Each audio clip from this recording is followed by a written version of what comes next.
First Day Jitters by Julie Dannenberg, illustrated by Judy Love. Daisy dear, time to get out of bed, Mr. D said, poking his head through the bedroom doorway. You don't want to miss the first day at your new school, do you?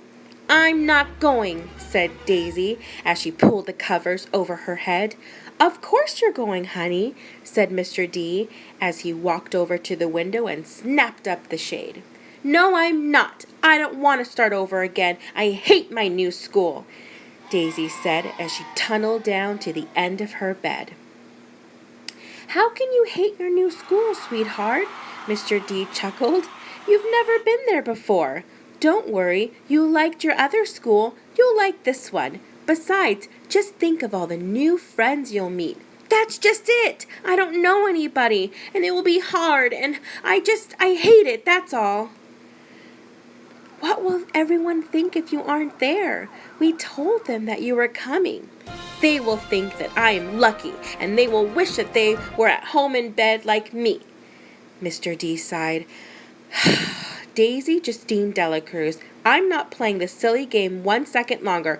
I'll see you downstairs in 5 minutes. Daisy tumbled out of bed, and she stumbled into the bathroom. She fumbled into her clothes. Oh, my head hurts, she moaned as she trudged into the kitchen. Mr. D handed Daisy a piece of toast and her lunchbox. They walked to the car. Daisy's hands were cold and clammy. They drove down the street. She couldn't breathe. And then they were there.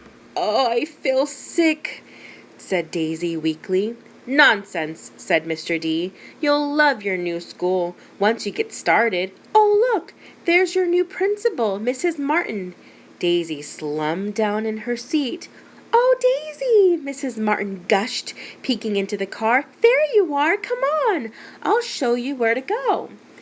She led Daisy into the building and walked quickly through the crowded hallways. Don't worry, everyone is nervous on the first day, she said over her shoulders as Daisy rushed to keep up. When they got to the classroom, most of the children were already in their seats. The class looked up at Mrs. Martin, cleared her throat. Class, attention please, said Mrs. Martin. When the class was quiet, she led Daisy to the front of the room and said, Class, I would like you to meet your new teacher, Mrs. Daisy Justine Delacruz. The end.